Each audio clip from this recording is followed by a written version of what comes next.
Hello, everyone. Welcome to our fifth episode of InsurTech Business Series.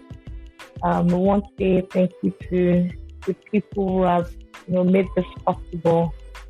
So far, so good. I mean, this is like the fifth episode since we started, and people have given us audience and they've shown interest in what we do. So this is like, saying thank you first before going into today's business. So my name is Olumi, and with me here I have my co-host. Yeah, Damola. Yes, I'm super excited. I mean, five episodes. When it all started, I personally just looked at it. How are we going to keep this up? Where do we get people to come on board and speak about some of these things that we talk about on the podcast? But we have people listening to us from around the world, so it's quite interesting how it has been, and really want to say thank you. We definitely would love to continue the conversation, and we sure will. And we want you to continue to join us on that train. And hey, you can follow us on LinkedIn as well. Join our community there. We are 150 strong at the moment, small, but hey, we're growing. Let's continue the conversation there. We are also available on Twitter, so you can reach out to us as well. So, Jamala, what do you think about today's episode? I know we'll be talking to, the founder of InsurTech LA. Of course, he's not a Nigerian, and it's so interesting to see that there are lots of people like us who have a different educational background, and we were able to work our way up in the insurance industry. I'm pretty sure that while we were all studying at different courses in university, it didn't even occur to us that someday there'll be a deviation from that path, and we'll find ourselves in the insurance industry, which is, an interesting one, especially when you have people with different exposure coming together to make something work, right? Yes, I know, right? I mean, it's quite interesting. Gilad Shai, who's going to be coming on the show today, is the founder of InsurTech LA, the InsurTech community in Los Angeles, and he also is the founder of Bound API. So Bound API is a tech startup providing technology solutions for the agency system in America. So it's going to be interesting to hear how technology plays into the agency system there. Because, we have an agency structure as well in this country, and maybe there are things that we can learn from that. And he's also a co-author of the InsurTech book.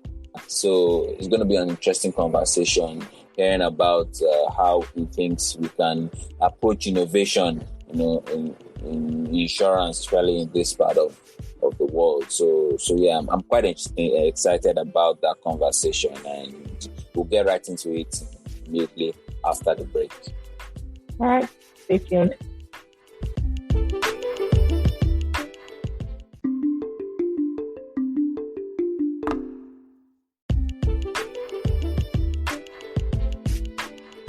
Welcome, Gilad. Adedemola, thank you very much for having me. So how are you doing today? Sure, it's in the morning. It is in the morning. I think it is 10 a.m. in sunny California. I'm based out of Los Angeles, so beside the coronavirus and trying to stay at home as much as possible and keeping our social distancing, life is pretty comfortable. All right. That's great. So before we go into the discourse of the day, can you tell us a bit about yourself and your journey into insurance? I'm an Israeli. I've been living in the United States for 11 years. This is the 11th year. My background is technology. It's insurance. I've been in the insurance industry for 5-6 years now, mainly within introducing technology. I used to work for Farmers Insurance, which is one of the top 20 insurance companies in the United States, which is actually not a subsidiary, but let's call it part of the bigger Zurich group that we all know and like. Okay. Beside that, I'm a co-author of the InsurTech book. I run InsurTech Los Angeles. I've been running the community and the events here in Los Angeles for the past 3.5 years. And I'm on advisory board for several startups in the space. And of course, I've been running my own startup that supports what's the future, in my opinion, and others, what's the future of insurance. From your own end, especially in America and some of the industries that you have conversations with in other countries. So how has it been for insurance and insurtechs, especially in this period? So I would say almost everywhere, and we need to understand that different countries, different companies, different structure.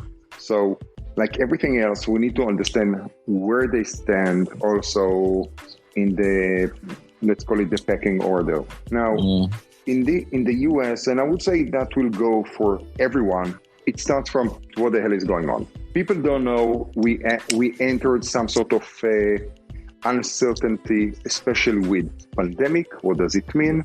For life insurance, that's the catastrophe. It's outside of their tables and the predictions. For the reinsurance, they are looking at like, oh my God, we are going to pay so much money for the carriers because they are not calculated for that type of risk or the spike or the black swan or whatever you like to call that. Within the personal lines, especially commercial, there is such a huge uncertainty because what's going on is that people are losing their job, which means a workers' compensation, one of the products here in the US, is going to change. Not enough premiums. There are other policies that we need to pay it out. And even if we are looking at car insurance is changing. People are not driving as much. So they are starting to go back to the insurance company telling them, I don't need your insurance because I'm not driving. So the risk is less. Less people are driving, so the risk is less. There are less traffic accidents. The people themselves telling them, I'm not driving at all, so or that you cancel my premium, pause it. And which that part, the insurance companies are happy because they don't need to pay as much claims, but on the other side, they have the problem of brand.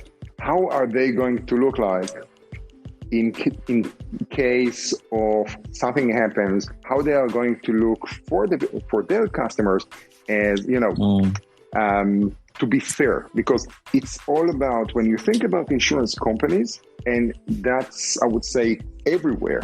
Insurance company need to look secure. It needs to look fair. That's the company. When something happens to you, the policy holder, something happens to you, you can trust them to come and pay the policy, pay the claim, and help you. They need to be fair. They need to be trustworthy. Now, if it's something so simple, it's like, I'm not driving. Why are you still charging me so much money for car insurance? Or less people driving? You should reduce my cost or do something. Now, we are already three months into this pandemic, and we see that insurance companies are doing that.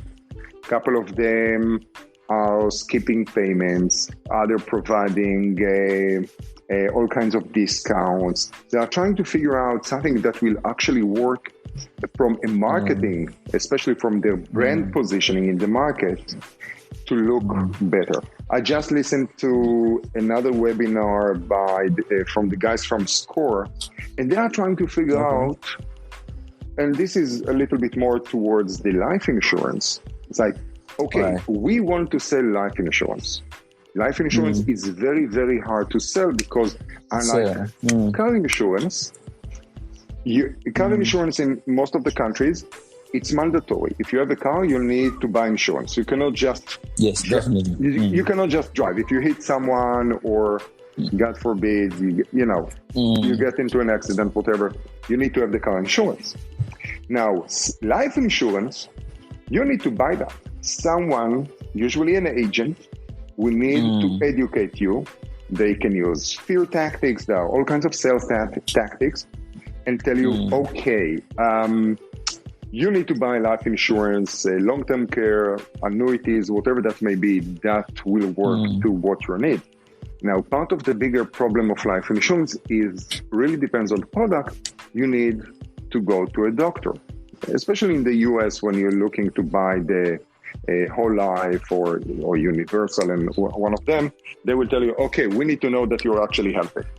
If you tell us, if you tell us that you smoke, you don't smoke, we can figure that out. But if you're 40, 50, we really want your physician to write a note to, we need basic blood tests and to know that you're healthy, you don't have any cardiovascular disease or anything like that, so we'll know what's going on. So there are several steps in this conversion funnel that increases the length, basically lengthening the sale process of a policy.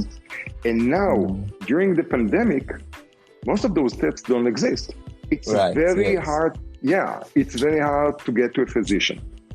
It's very hard to find labs that will process a blood test today or tomorrow. With all they are overswammed, they are overwhelmed. So it will take them at least 2 to 3 weeks. And in the meanwhile, the insurance company is like, okay, we would really like to sell. Or to be precise, it's the agent who is like, I want to sell. And what happens to you if you don't get it, if you don't sell immediately? The customer will go to someone else. Yes. Or they will just don't buy. Yeah, so it's a very interesting how the insurance, and surprisingly, the fact that people are talking about alternative ways to underwrite, getting data that will, more or less compensate for the lack of the information that exists today from going to the doctor, is surprisingly fast. Needless to say that all of this is nice, because in order to take that into a real effect, they need to go through the regulation. Like the regulator, Exactly. But yes. So it's quite interesting that you brought that up, because, I mean, it's the same here. In fact, I have a personal experience. So where I have a customer who wants to buy a life insurance policy. In fact, 2 life insurance policies. And then we're having this issue about going to the physician. And then this has actually dragged them since February. And getting to take up those tests is an issue, because, hey, the hospital is saying, okay, yes, we are available for you, but the man's family is saying, hey, you can't go there because of the situation, because of the pandemic situation and the like. So we can't expose ourselves to such risk. So what do you think about how important it is for insurers to begin to intentionally innovate, especially with this situation that we find ourselves at the moment? It's super important, because if they will not innovate, they will just wither and die. It's a question of evolution. There is new reality. That reality can be very short. However, it has a big significance on the global economy and, of course, their own company and their customers. So if they are not going to change and even cover, we've been into this for 3 months, but it ripple and will continue the effect. We're going to feel it in the next year, even 2 years. People don't know. There are all kinds of prediction models. So they need to innovate to adjust to the new situation while keeping the eye on the ball and the strategy for what's going to happen in 5 to 10 years. So super important. Like you rightly said, the whole pandemic situation is unexpected, and it has really affected insurance companies in situations where sales are down, but then there are still claims. Workman compensation, like you said, in that job loss, covers are still there. Business interruption. Business interruption. Yeah. So the claims are kind of like increasing.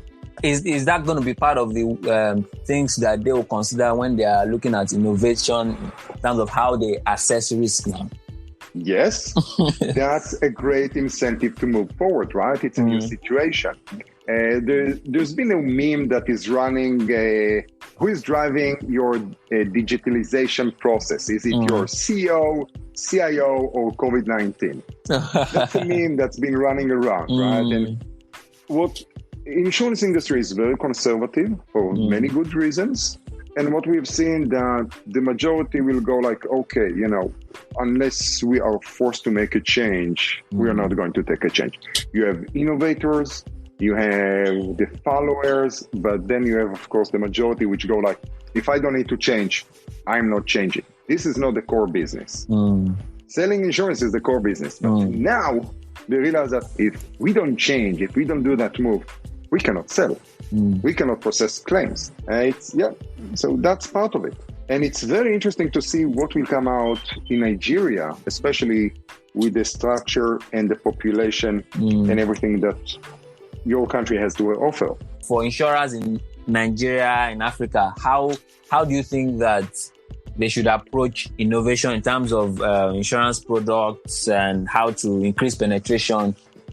When we are talking about Africa, and it's very important to talk about Nigeria and not Africa because different countries, different people, even within Nigeria, we're talking about more than 300 million people and many tribes and many languages and dialects, etc. So we need to understand that. And we also need to think about where you guys stand today and when in terms of innovation, what you've done in the past. I'm not familiar with the insurance industry of Nigeria. Right. But what we've seen in Nigeria compared to other places, the legacy system is not structured. There is all kinds of legacy in terms of oil, in terms of culture structure. But when you talk about innovation, think about cellular phones and communication. It's amazing. There were all kinds of leaps of using cell phone payments, using the cellular, which in the US it's still way behind. So there are all kinds of incentives that coming from the ground up to make leapfrogs forward. And the same thing is with insurance. So when you think about if there are all kinds of challenges, if it's the challenge of I don't trust the insurance company, I don't trust the payment, that will create the incentive to create products, innovative products that will say, okay, here is a system that will make sense so people will actually consume it. They don't need to be the traditional products that we see in England. They don't have to be different products. It can be micropayments, it can be on demand, it can be different structure in terms of the underwriting, it can be a different structure in terms of the claims process. So when people talk about trust, they always jump and say, oh, blockchain, smart contract. 99% of the time, it has nothing to do with blockchain. It just needs to be some sort of parametric. But as you dive into and you try to understand what do we need actually to set in place so there will be trust among the different nodes or the different participants, then blockchain can actually be a solution because blockchain as a solution is very expensive. Now, and you can do things that will just do it without that problem. But going back to the innovation here, there are great opportunities. Now, somehow, always in terms of, let's call it global business, I have interaction with Nigeria, Brazil, and Japan, except, of course, from Israel and the US where I live. And I was recently in Brazil, and it was a very interesting product that they are trying to sell, which is for motorcycles. Right. Only for motorcycles. Why? Because you have 50 million motorcycles. They are lightweight motorcycles. That's the transportation and the livelihood of so many people. So it's already a combination between commercial and personal motorcycle insurance that they pay on the go as they drive all the time. And it immediately, if something happens, that person gets a new motorcycle or a substitute very, very, very fast. And the reason is because they need that. The majority of the population is poor. This is their livelihood. So if you can deliver them that motorcycle fast and make sure that they keep their livelihood, That's what you need. So there are all kinds of great opportunities that coming from the actual behavior of the people and how they use it. And I'll use another Nigerian, Brazilian example. Think about cassava, right? Right. So, when was that? I did my MBA. So it's been a while. Right. 2008, 7, just before the crash. And we were working with a group in Abuja. And we were looking, okay, how can we provide and sell cassava? Basically, it was cassava plants. So you can process the cassava and then set it up for fufu, lafun, whatever the dishes that you're going to prepare later on. And, when you think about it, when you come from Israel, it's great. It's an agricultural technology power. We have all that stuff. Actually, I went to Brazil to figure out what are the machines that we need for, to run in Nigeria. Great. But when you want to package it, you think about kilo. You think about the metric system. But when you understand that people actually don't use that, they use the cups to measure and to sell and to buy all that. You go like, okay, we need a different packaging. This is, while we have the metric system, this is how actually people are accustomed to buy cassava or the flour that comes that you create. And that was, so we had to shift that. Sadly, that project didn't end up because of the crisis in 2008. But it was, you always need to adapt that to how people actually consume your product.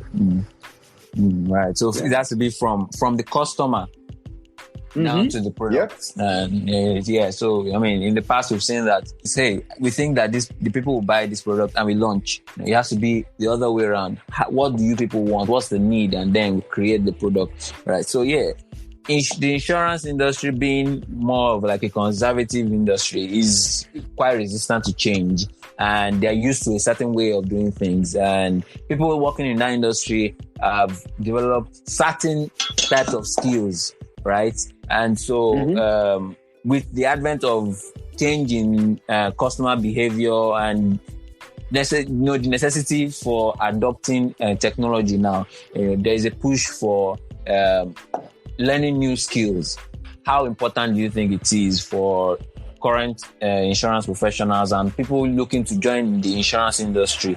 How important is it for them to continue to learn new skills, like learn about some of these new technologies and take knowledge from some of these books that are being written now?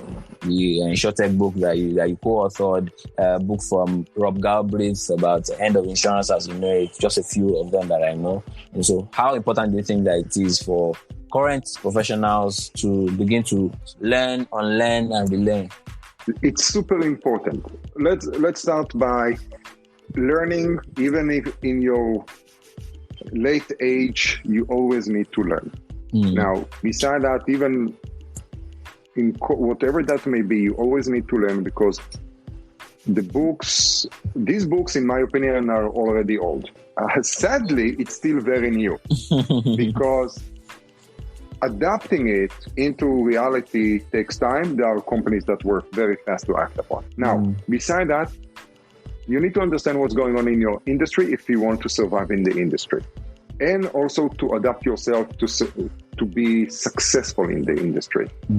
Now, most of them have ideas, a couple of them have actions, but the main thing is, if you're an agent, if you're an underwriter, if you are a claim adjuster, each one of these roles are secure and not secure at all at the same time.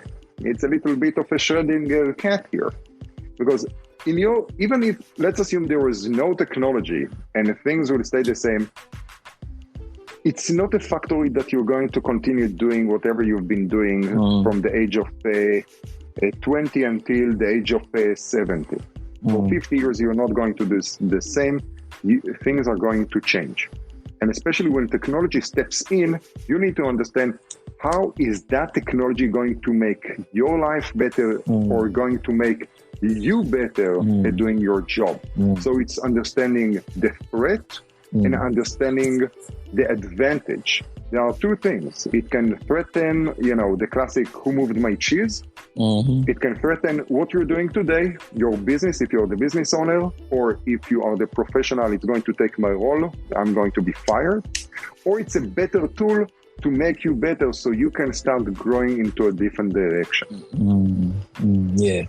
And speaking about that, I know that you're doing some work currently with the agency system there in America. Can you speak a bit about your company and what are the trends you think that we'll begin to see in terms of the agency business?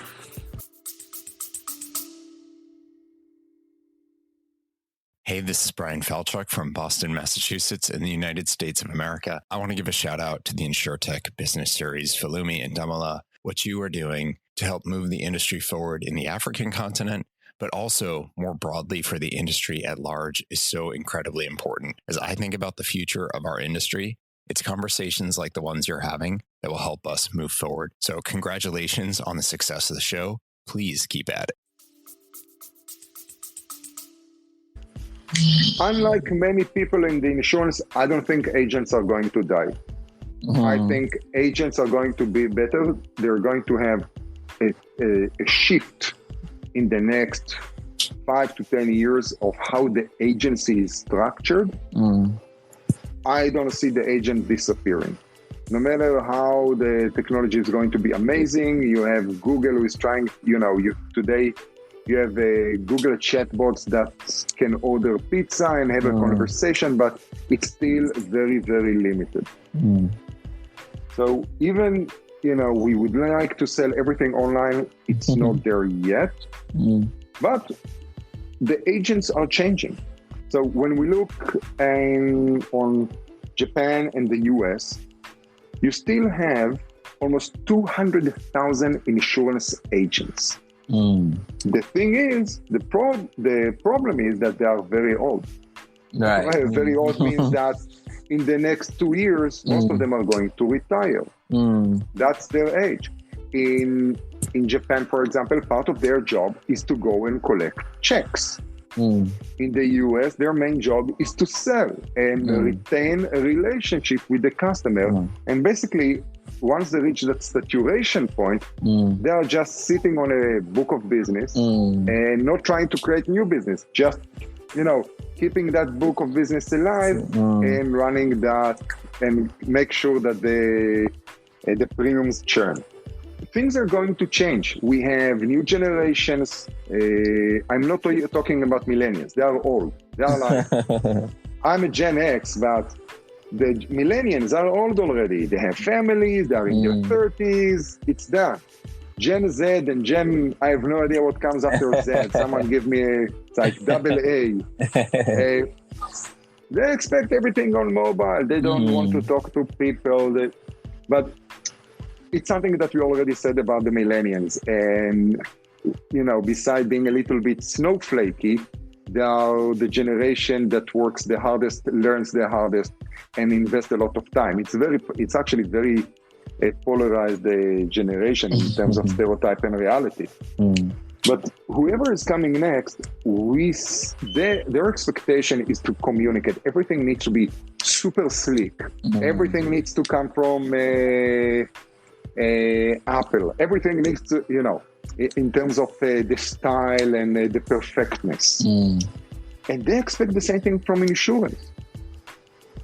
Especially in the US, it's like everything needs to work seamless. I don't need to talk to someone. I should just go to the website, go to the, to the phone.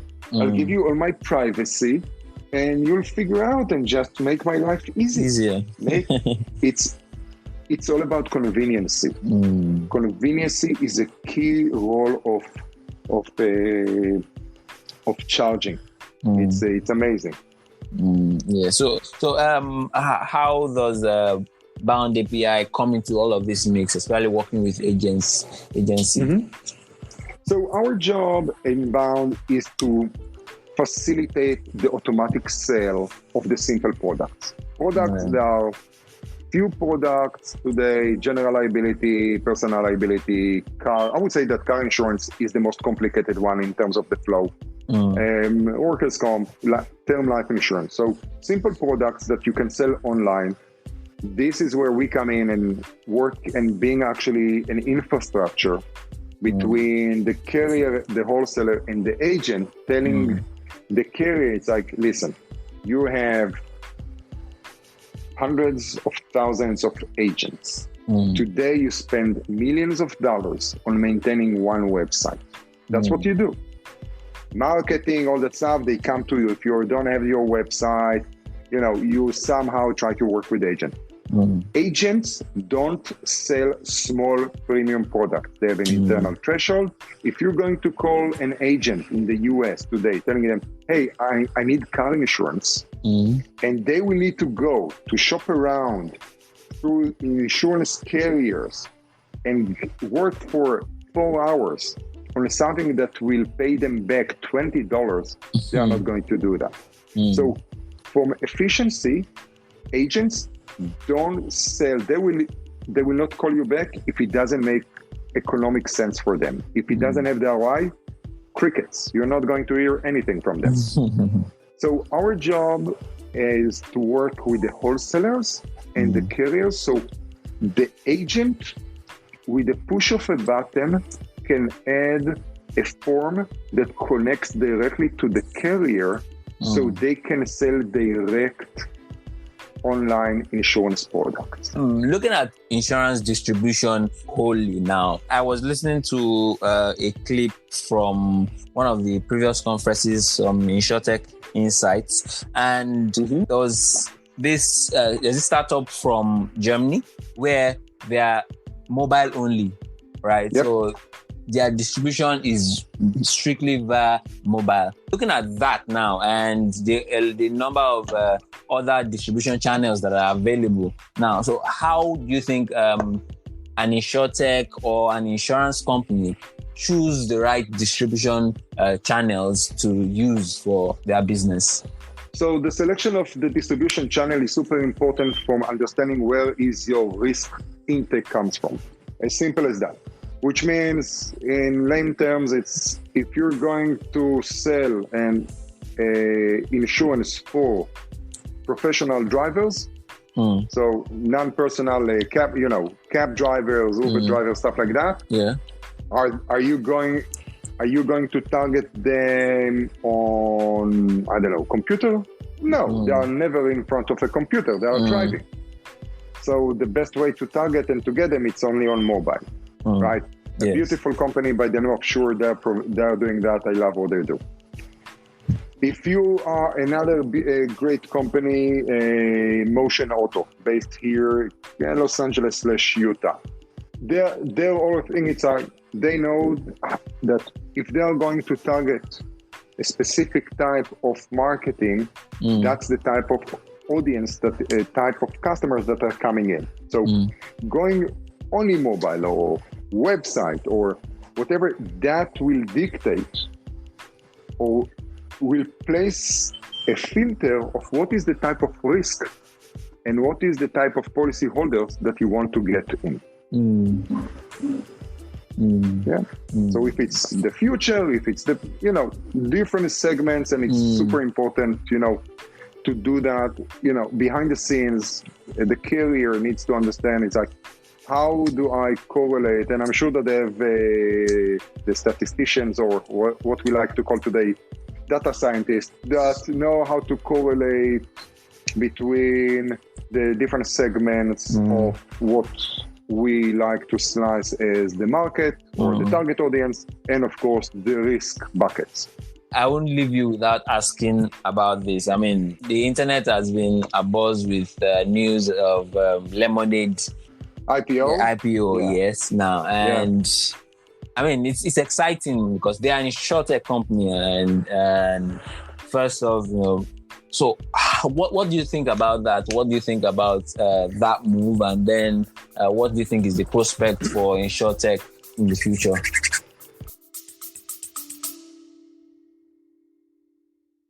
Hi everybody. My name is Bente and I'm the founder and CEO of MTech, and we are based in Kenya. I am very passionate about the disruption of the insurtech space, and together with our model MTech, we are actually serving insurance platform and also white label solutions for the industry. Please keep on listening to Insurtech Business Series podcast, and I hope to see all of you at the conference in December.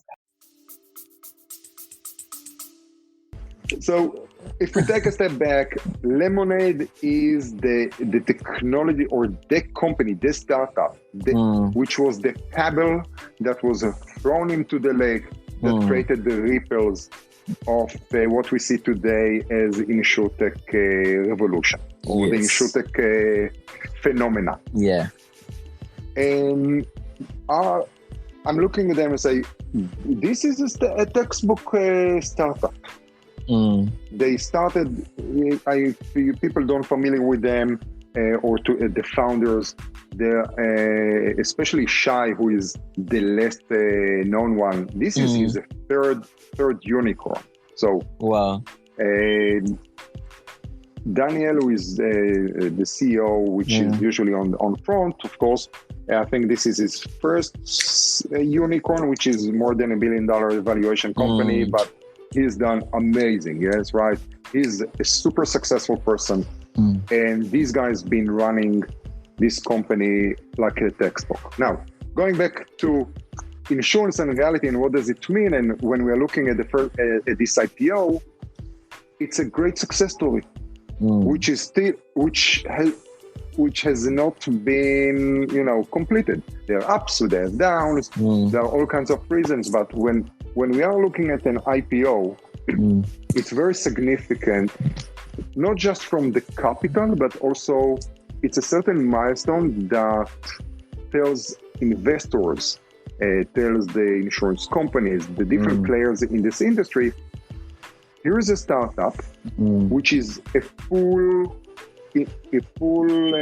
integrated insurance company, right? Yeah. Lemonade, it's not just an agency or an MGA. They are a carrier by themselves that started from scratch, built no legacy, built it up, and now they are going public in, I would say, 4 to 5 years. They reached an evaluation of over $1 billion in 3 years. So you should so there are all kinds of flags that at this point, the industry, if they haven't put attention so far, need to go like, oh, this is doable. Now, if we take a step back, they are very small. They are still compared to, State Farm, all these guys that are in 50 billion evaluation, or the smaller, let's call it the majority of the top 20 are worth $20 billion. Lemonade it's petite, but it's not about where they are now. It's where they are going. Yes, and potential. They are growing. It's a potential, and especially in insurance, there is time. It's a year by year, not day by day. At the beginning, the loss ratio or the combined ratio was horrible. You start to fix it, you fix it, and then you reach a point that the combined ratio is actually positive. Right, yeah. I mean, it's like you said, it's an interesting story, and I mean, it just tells of the opportunities that are there. And if insurers, they are not yet thinking about how they can digitize some of their services. I mean, easily some people in time could come and take their lunch. Basically, if you don't move with the time, and like you rightly said, if you don't innovate, you die.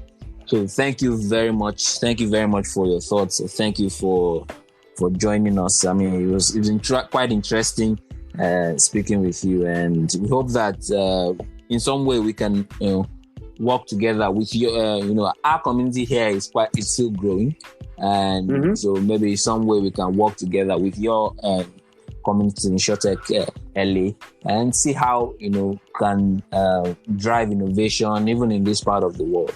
Yeah, it will be my pleasure. People can reach out to me at gilad@insurtech.me.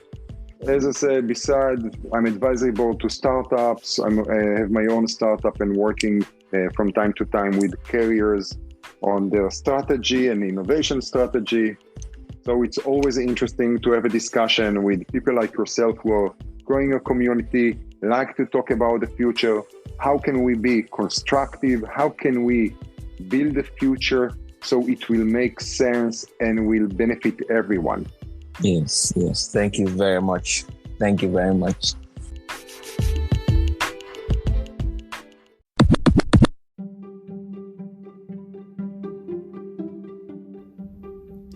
Hello and welcome back to the new segment of this episode of InsurTech Business Series. My name is Folumi and I'll be bringing you the latest news stories. NICOM extends recapitalization deadline to issue new recapitalization guidelines as COVID-19 hinders execution. The National Insurance Commission has once again extended the deadline for recapitalization from the 31st of December 2020 to the 30th of September 2021. The Commission, however, provided minimum requirements for insurance organizations to meet before the initial deadline of 31st December 2020. FBN Holdings divests from insurance subsidiary, sales firm to Sanlam. FBN Holdings PLC has divested its 65% equity in FBN Insurance Limited to Sanlam Limited, which used to hold 35% stake in the insurance firm. This effectively confers full ownership of FBN Insurance and its subsidiary FBN General Insurance Limited on Sanlam forthwith, following receipt of all relevant regulatory approvals. CIN unveils new curriculum for intending practitioners. The Chartered Insurance Institute of Nigeria has initiated the first set of books in its new curriculum to be used for the foundation stage of the Institute's exam, F01 to F08. This is in line with the body's plan of increasing knowledge and raising awareness about the relevance of insurance benefits to Nigerians. The president of the Institute, Edi Efekoya, at the presentation of the books in Lagos, said the books represent a body of work that will greatly stimulate the intellect of the modern day professional. And that will be all on this episode's news segment. Thank you for listening. Stay tuned.